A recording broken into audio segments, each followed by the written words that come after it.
quiet.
Hi everyone, hejsan allesammen.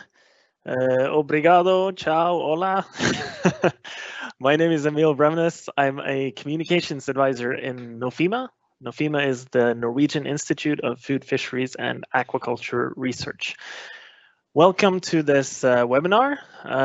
This is the first webinar in the Low Trophic Life series by the AquaVitae project.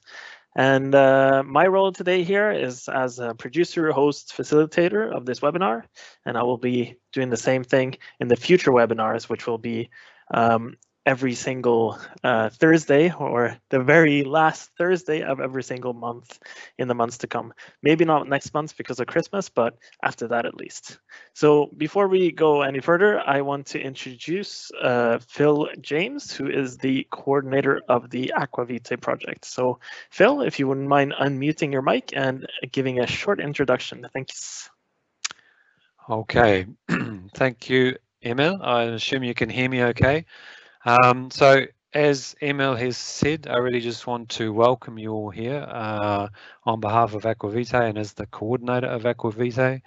So welcome to you all, whether you are from the project or whether you're from outside of the project, you're equally welcome to this Low Trophic Life webinar series, which will showcase some of the research that's been done within the project from our students, PhDs and postdocs and young researchers within AquaVitae.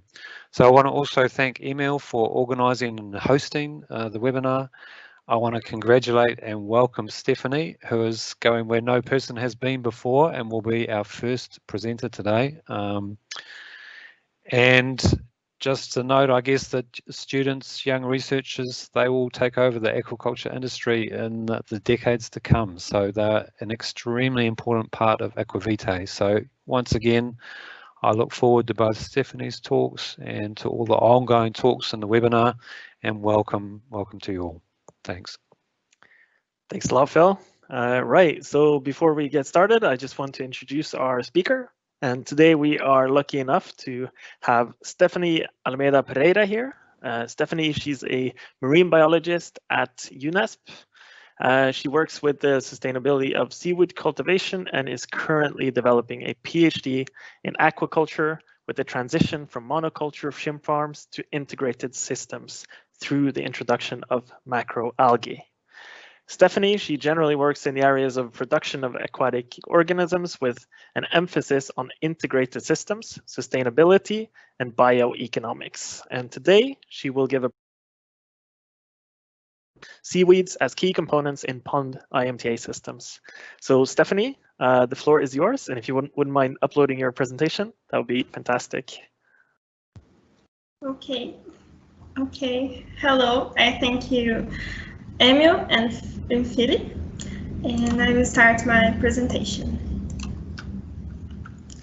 Can you see?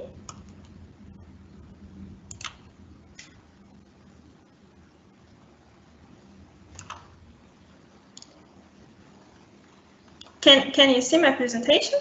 Yes, we have it there. Yes, Perfect, thanks. Thank you, sorry. Well, hello, I'm Stefany.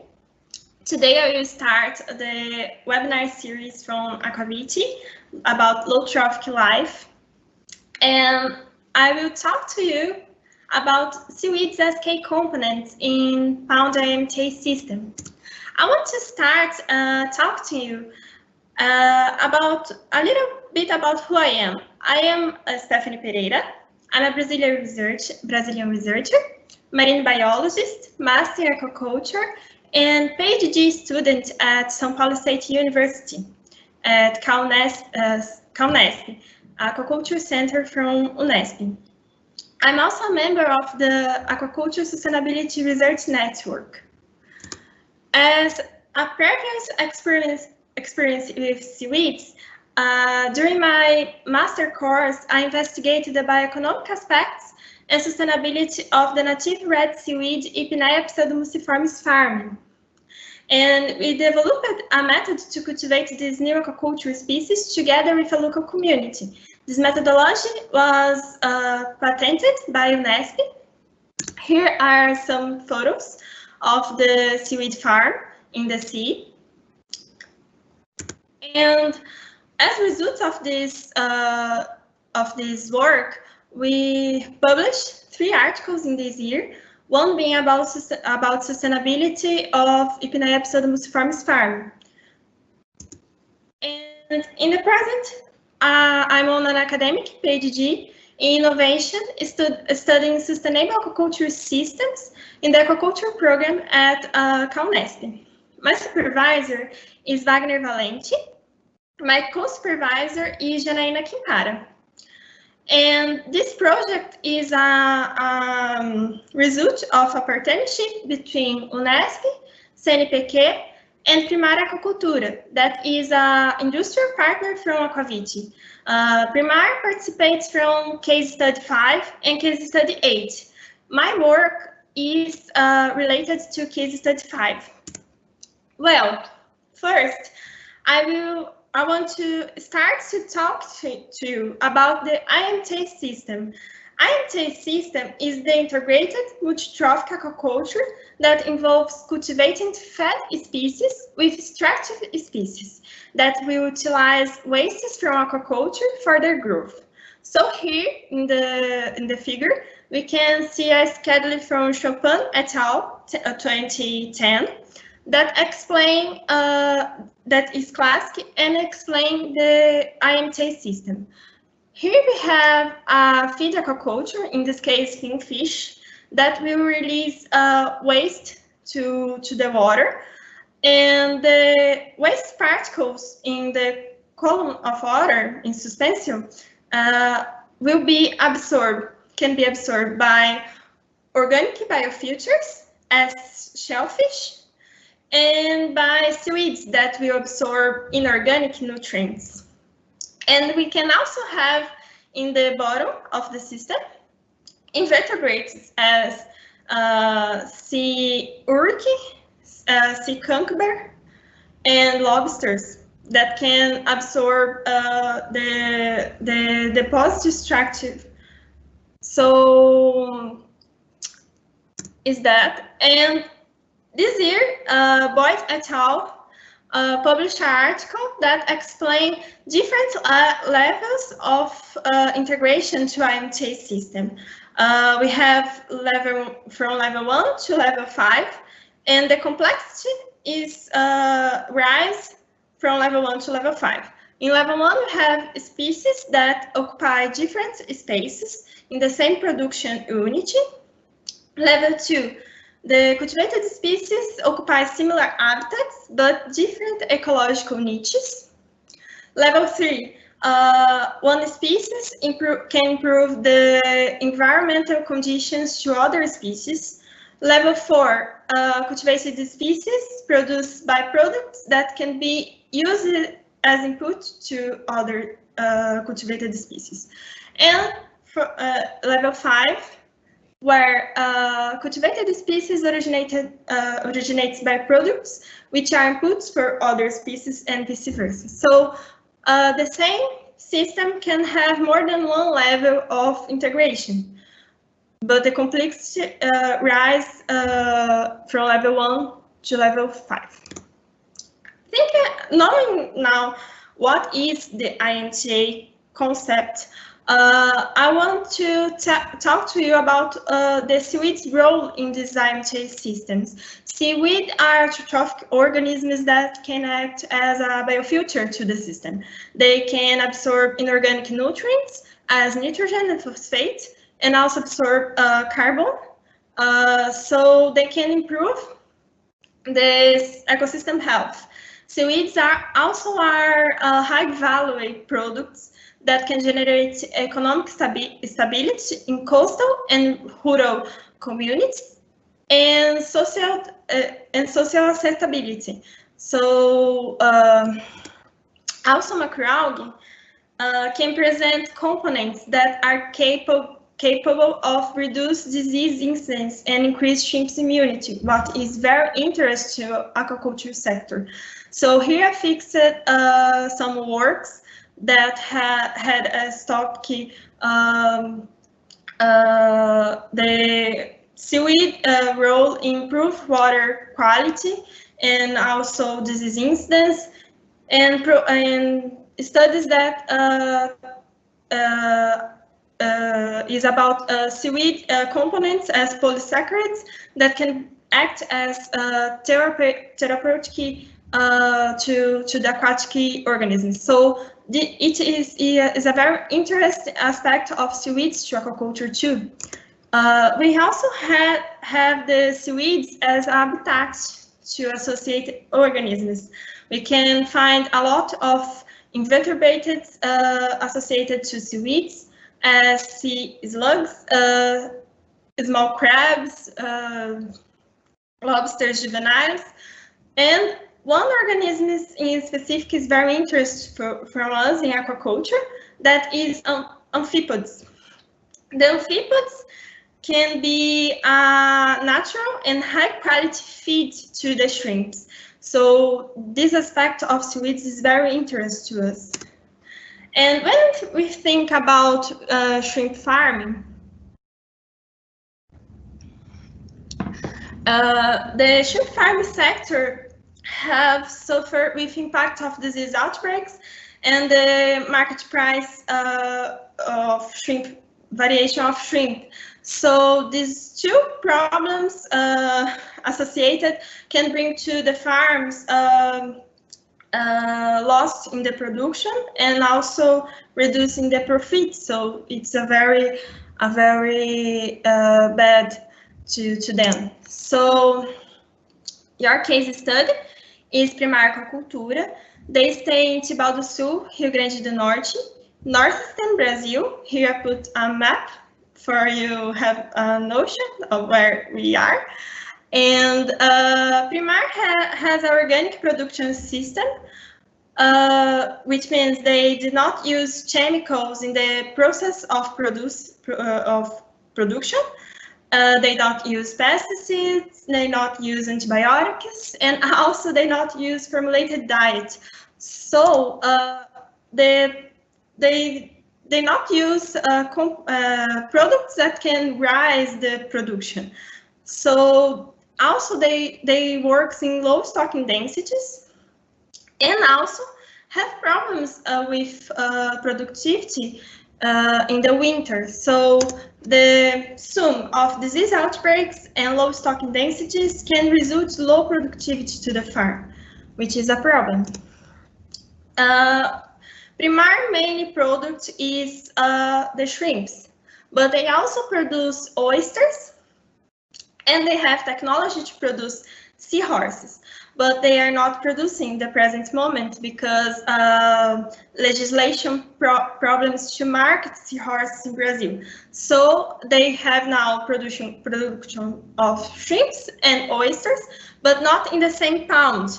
They do a rotary in pounds with a production of shrimps and after production of oysters.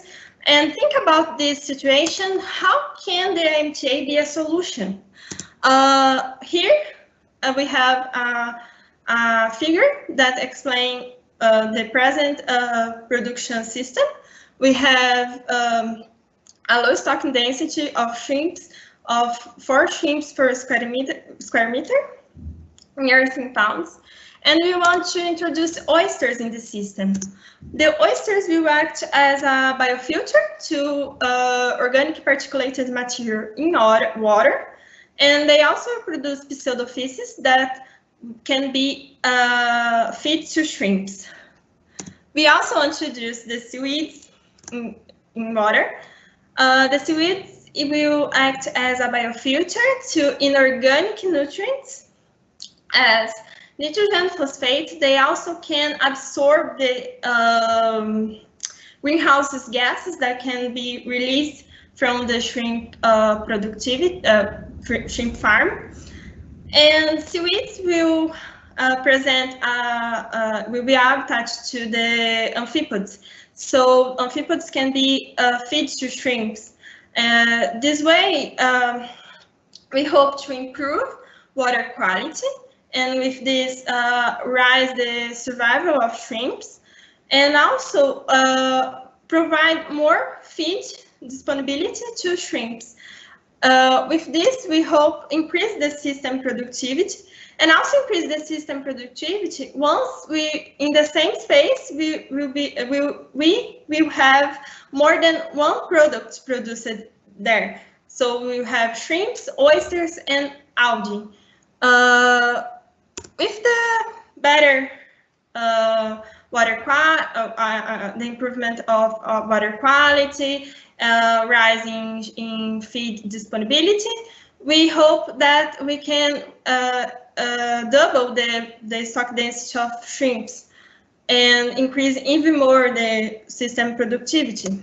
So first, to start our project, we tested the culture of 3 species, native species of seaweeds, Ovalactuca, Gracilaria caudata, and Dipinea pseudomyciformis, using different structures as long lines, net trays, oysters pillows, and tubular nets.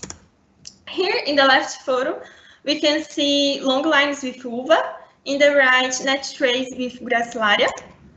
In the left, oysters pillows modified to cultivate seaweeds, in the right, tubular nets with Ovalactuca. And here we obtained results that show no adaptation of these seaweeds to the environment of earthing pounds that are very different from sea.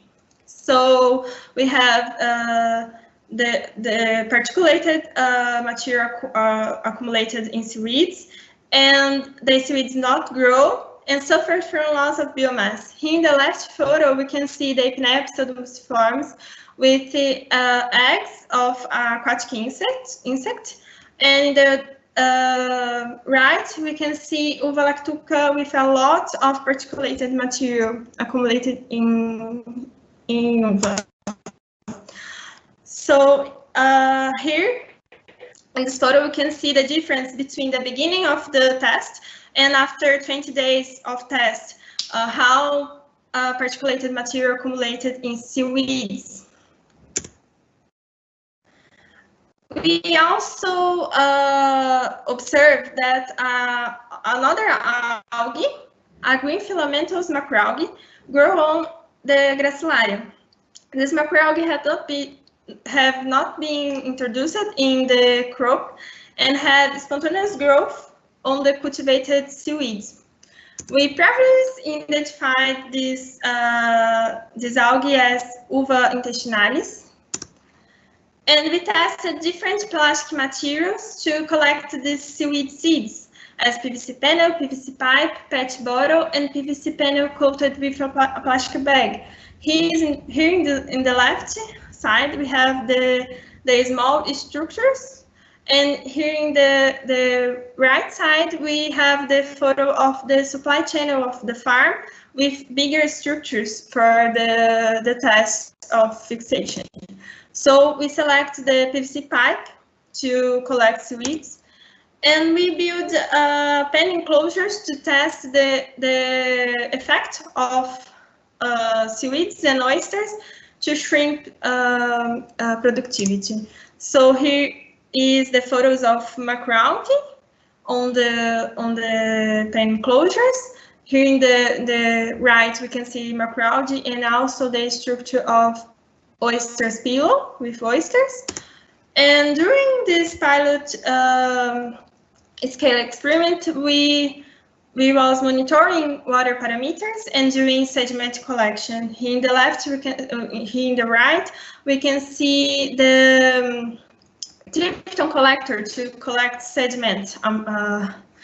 And with this the data obtained, we will assess the productivity of organisms within the system and the efficiency in the use of natural resources and financial resources.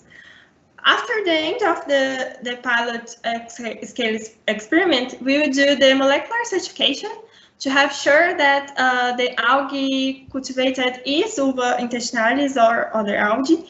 And we will also do experiments to do the bromatology of this algae and also the biologic activity of these algae components to develop products. And we will also do analysis of the system's levels of sustainability. With this work results, we seek alternatives and improvements for the production of the Primar Aquacultura farm and a system model that can be adopted and adapted for other farms with conditions similar to Primar. I thank you all for the attention, and I let here my contacts if you have any questions that can be answered in this webinar. And I thank you so much for the opportunity to share my project with you. Thank you. Thanks a lot, Stefany. What a great presentation as well. And you managed to go through it. You managed to get through all that information in only 15 minutes, which is excellent. Right. So there's at least a couple of questions right here in the question box, but I want to start with one of my own first. So I was wondering about the pilot scale experiment that you've got going. What kind of results are you expecting to find after that? Well, we hope that as results, we hope to obtain a better productivity to shrimps in the IMTA system. And maybe we hope to increase the stock density that is very low to the farm. So we are expecting to have a better productivity and also increase the sustainability of farm once they are organic farm, but we want to rise the sustainability of the farm production and maybe have a certification of sustainable production, and I think is that's what we expect. Perfect, thanks. Right, so there's a question from Mercedes here. I'll just read it out for you. So could you comment on any examples on the different levels of integration of IMTA systems? And do you have any examples? So for example, what would be the level in the case of Primar? Yeah, in the case of Primar, they produce 2 organisms in the farm. These 2 organisms occupy different habitat space. So oysters is in the top of the water and shrimps in the bottom. So we have a level 2. Now I'm a little confused about the levels. Can I come back to my presentation to be more clear? Yeah, you can upload it again if you want. Yeah, maybe it's the best. Go.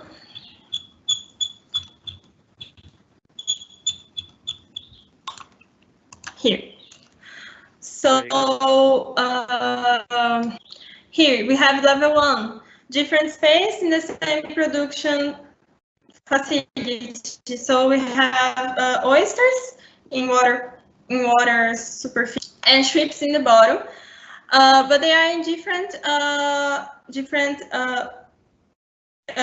pounds, but they do a rotary, so are integrated but not in the same unit. So if our work have good results, we'll have all these organisms in the same pounds. And for example, we will have level 5, where the byproducts of oysters as pseudophytes can be feed to shrimps, and also algae can be feed for shrimps too. And the shrimps will release in water subproducts as that will feed with nutrients the algae and also the oysters. So we can have level 5 in this case. But as explanation, for example, of other levels of integration, we can have, for example,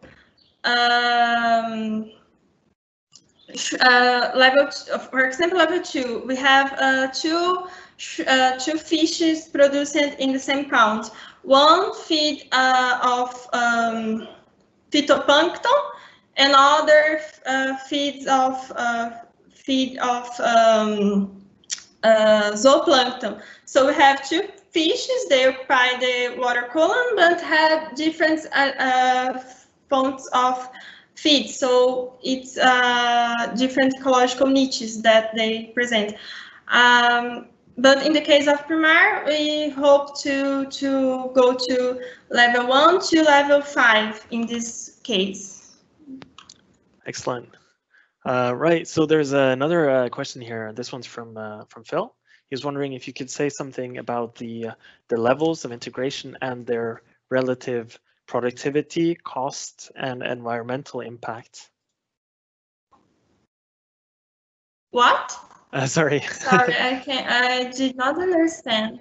That's okay. Phil, maybe you want to ask the question yourself. You're actually in here, so if you unmute yourself, Yeah. you can speak. Yeah, no, I can, sure. It's actually on the same diagram, Stefany. It was a really interesting diagram, and I just wondered whether or not you've looked at if you have IMTA at level 1 or level 5, whether that has a big impact on productivity and cost and environmental impact, or whether in fact the levels don't have such a big impact on those things. Sorry, I'm not understanding.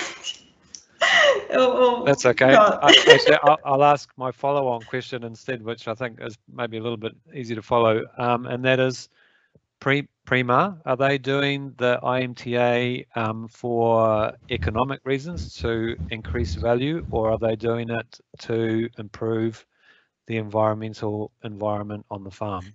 Oh, I think that I understand now.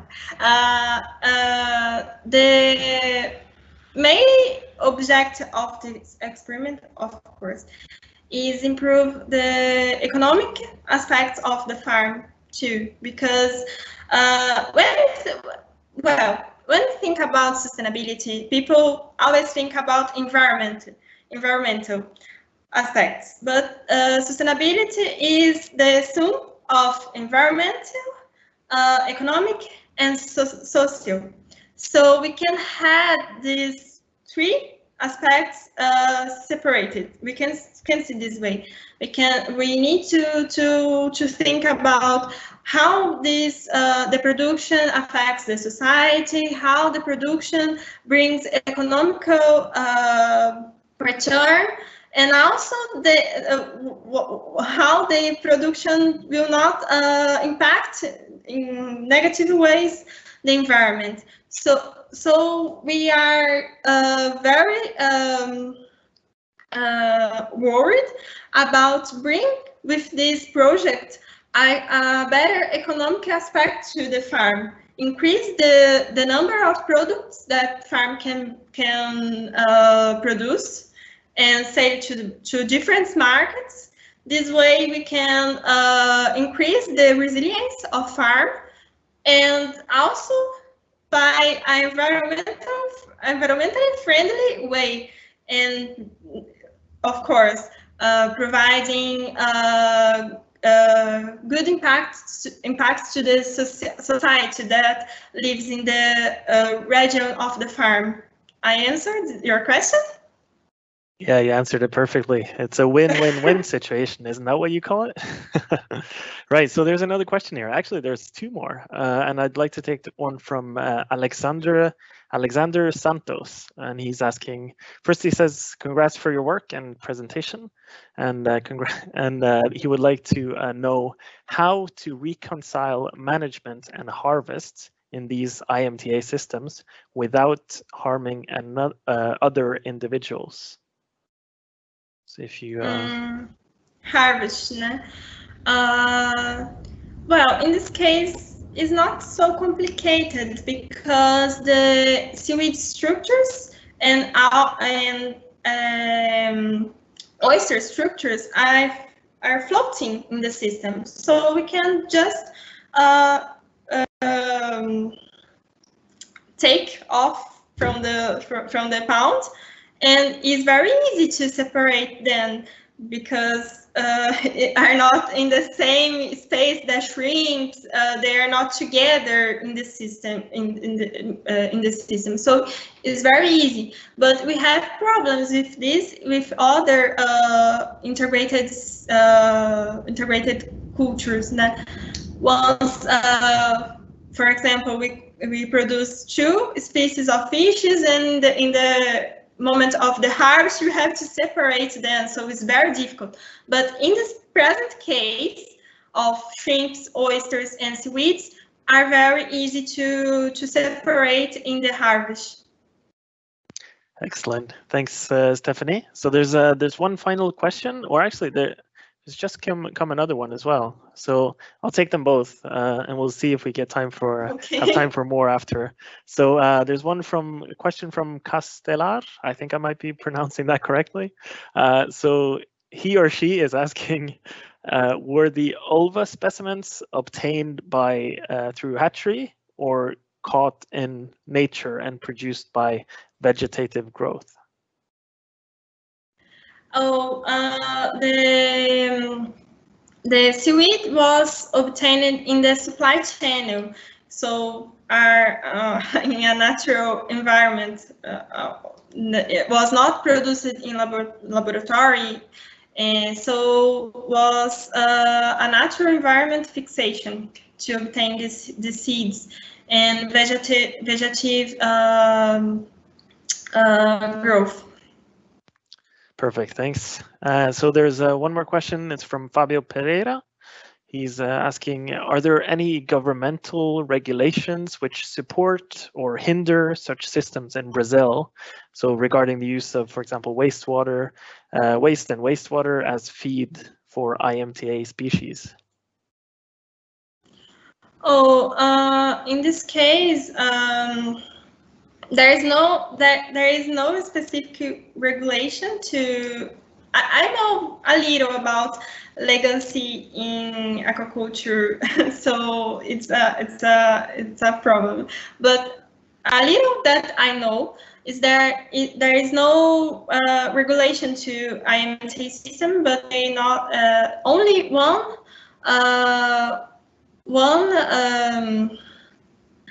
I forget the word, but the Alexandre, that was the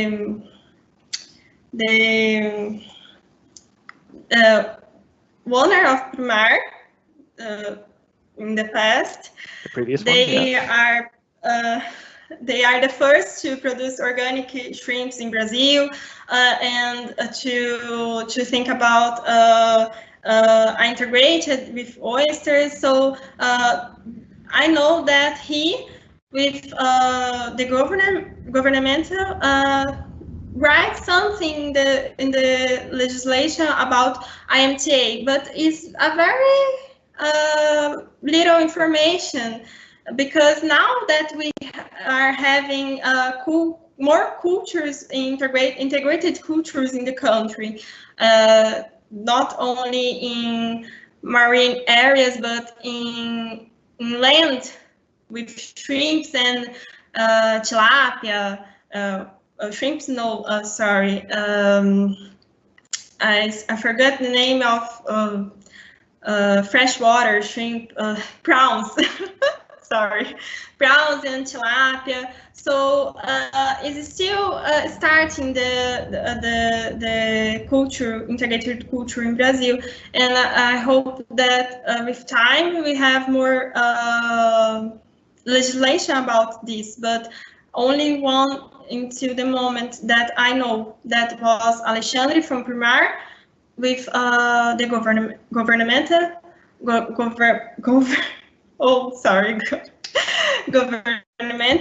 that write something in legislation about IMTA systems. Right. Thanks, Stefany. Actually, there. So I see that Phil had a few comments about this.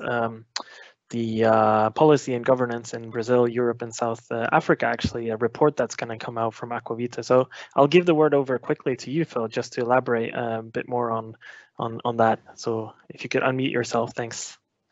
Yeah, okay, thanks, Emil. Yeah, just to make the point that there's been a very comprehensive summary and just a report that puts together all of the current status of governance and policy, and in particular in regard to algal culture and IMTA systems, that's just been completed within AquaVitae, and it's about to be submitted into the European Commission, and it will be available at bookstores, no, not at bookstores, but on the AquaVitae website and on the intranet site as well within the next week. So if you're interested in governance and policy, particularly around IMTA, then that I highly recommend that report. It's got a lot of information, and it covered different areas around the Atlantic, including Europe, several countries within Europe, Brazil in particular, and South Africa as well.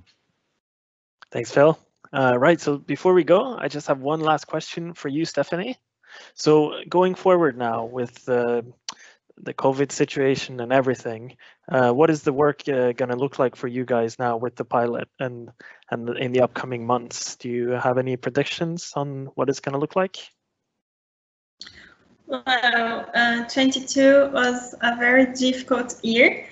I came here in Tibau do Sul in February, and I was in the middle of my first experiment and first tests when the COVID pandemic came in Brazil, and was very difficult to continue the works. We tried so hard, and we realized some experiments. We did a lot of work with what we had of disponibility, but was so hard. And now we hope that in 2022 we can start the pilot experiments, because it's not an easy test to do. We have a lot of challenges, a lot of difficulties to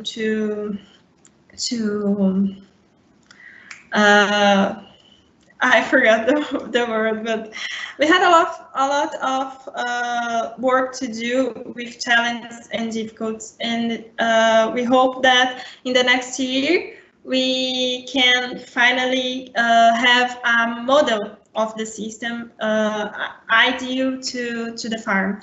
So we will continue the experiments, the tests, and hope that the COVID situation will be better in the next year. Thanks, Stefany.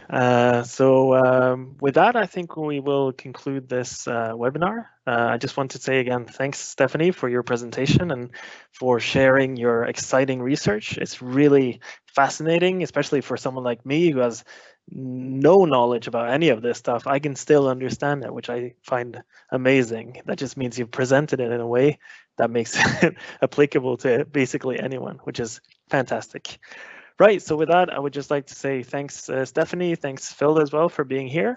And I hope that everyone will join us next time. It will be mid-December. I just decided that, just right off the top of my head, probably Thursday, the 16th. So Thursday, 16th December, join us then. You can follow the AquaVitae project on Twitter, Instagram, anything. I just posted the website right there. You'll find links to anything in there as well. So please do check it out if you're not too familiar with the project yet. And apart from that, I'd just like to say goodbye, and goodbye from Stefany. Goodbye. Bye-bye. I thank you so much for the opportunity and for the patience, because I'm not fluent in English, but thank you all. Thanks, everyone. Bye-bye.